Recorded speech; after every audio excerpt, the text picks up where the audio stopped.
Well, GitHub has been helpful to me, since I have been learning how to use GitHub, building different projects and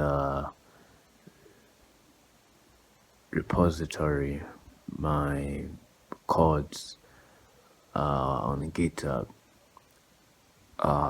It has been helpful to me, and most of the time the languages that I use are Node.js and React. You see, why did I choose Node.js? Node.js is very easy to understand and learning. You see, it's all about package manager. You see, and if you have the concept of JSON, you will know how to use Node Package Manager because the format of Node Package Manager is in JSON. That's why like there's a file called package.json JavaScript object notation. So there are a lot of packages that you can download. You see, those packages that you can download, they're not only in Node.js, but they're also in React.js, they're also in Vue.js, they're also in Angular and other frameworks. But remember, before you create any project from the framework of JavaScript, you need to have Node.js first. You need to have NPM first. So Node.js is like the mother of other project that you would want to create. For instance, maybe you want to create a project using React.js. You cannot run that project without having Node.js. So what you'll need, you'll have to download and install Node.js first, then run npm v to see what version you're using. Then after that, you can run React by writing npx create React app, then you write the name of your project. Or if you're using Vue.js, what you need to do, you need to install Vue.js. So there are different ways to install Vue.js. You can write npm install Vue at next, or you can write npm install g at Vue CLI slash / CLI. Then it will install. Then after that, you can write Vue create. Yeah, Vue. You write and you write Vue create. Then you write the name of your app that you want to create. You see, but all in all, what I want to say is that the framework of all JavaScript depends on the Node.js. When you have the concept of Node.js, the others will be fine. You see, so like, what is in Node.js? In Node.js, there are a lot of packages that you can use. For instance, you can use Express JavaScript. You can also use NodeMon. Now, NodeMon, this is the live server actually. This is a server of Node.js that whenever you run the application that you have coded using Node.js, it will update automatically. This is called NodeMon. It's the live server.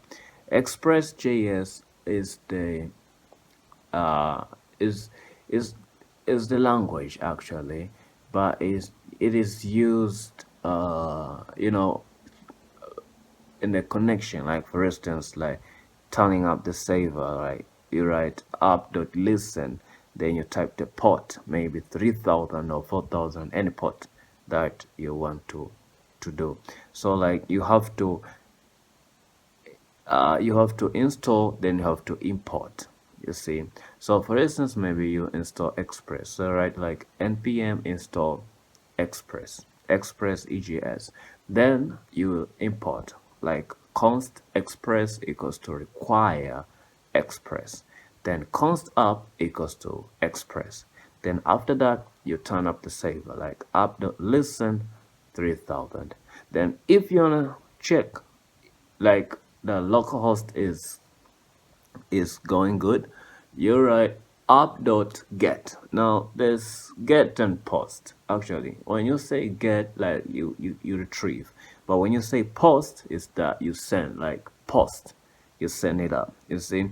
So like say app.get, then you put the bracket, then you put the double quote with the forward slash, then comma, then you put another bracket, you say respond and request.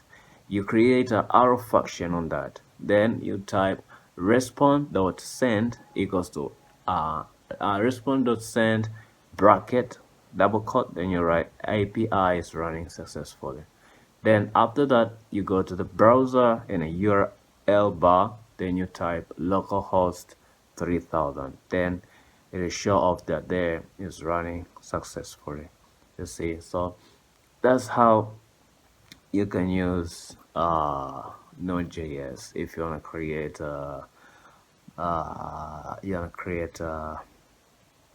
maybe a registration username, you see, login and logout, you see, you can use that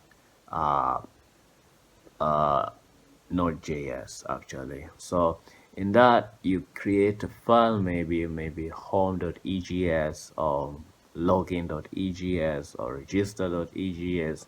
You see, you have to you need to have the concept of HTML using the form like action and method. Action and method, actually method you use post.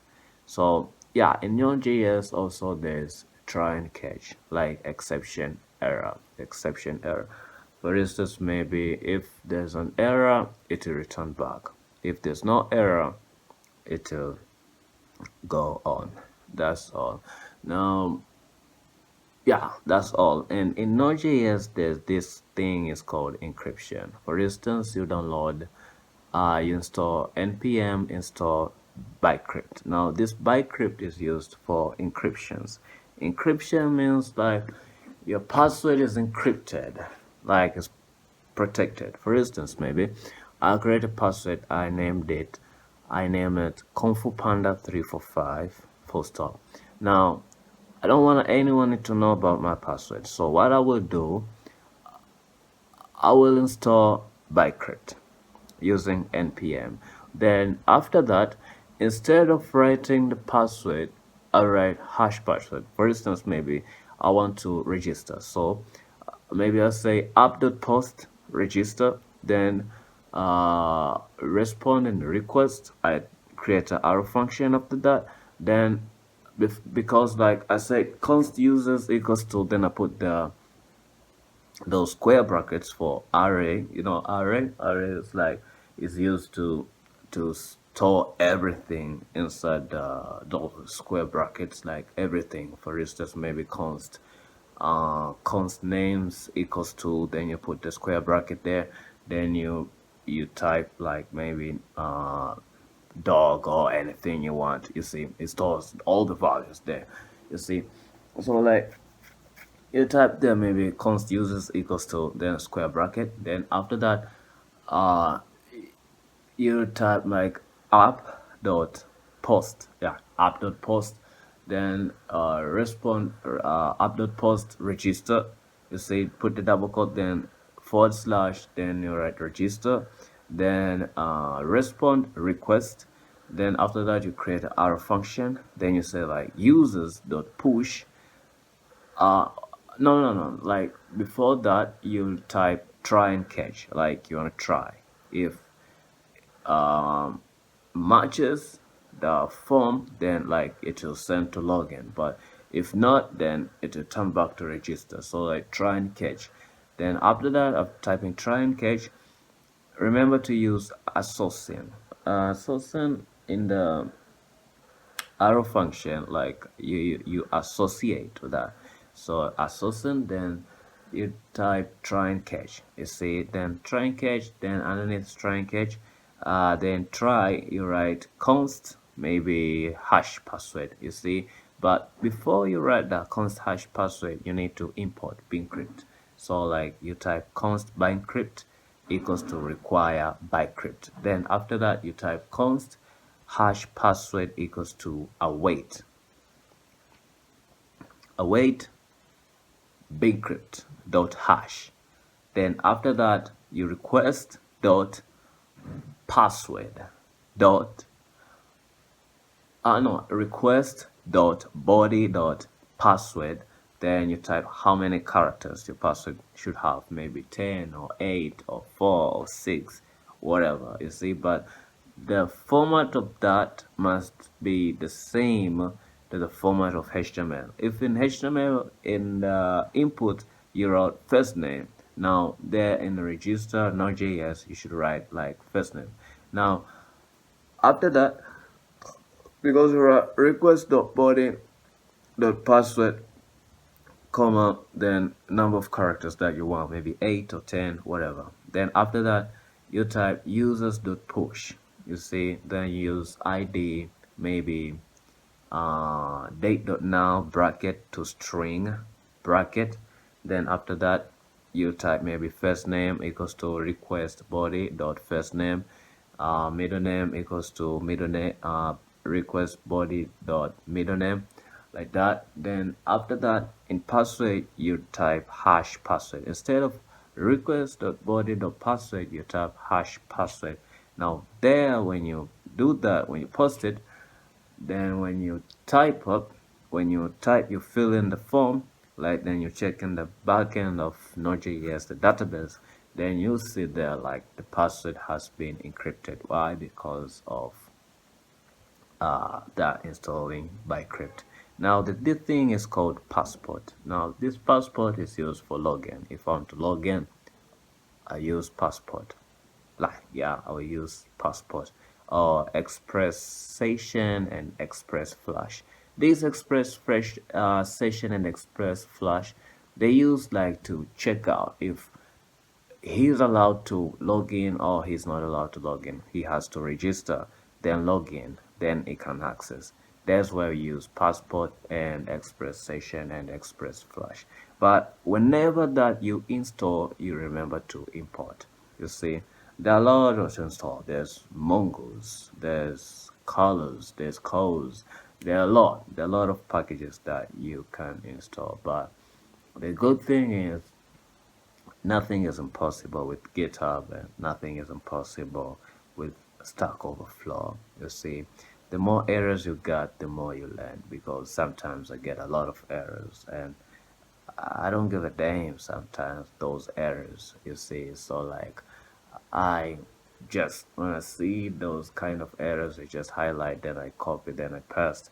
Then I found out how to configure those errors, you see. But there's some errors that they're really stable, they cannot be fixed up, so I just leave, otherwise I'll be crazy with that shit, you see. But yeah, for real, Node.js is really good, JavaScript is really good, PHP is really good, HTML is really good, Python is really good, Django is really good, Anaconda is really good. Actually, life is coding, blood of coding. Whatever you are, whatever you think, just know life is coding, programming life. This is the world of technology, actually. The more evolution it goes, the more technology comes, you see. So in this world of today, this world that we are in, the world of technology, that's why I'm saying life is coding. Of course, life without Jesus is nothing, but I'm not talking religious, I'm talking fact. I'm not talking about faith, I'm talking fact, that life is coding. That's all. Life is coding. Whatever you do, just know like life is coding. Technologies and everything that you see that is artificial, human made, just know life is coding. That's all. Thank you.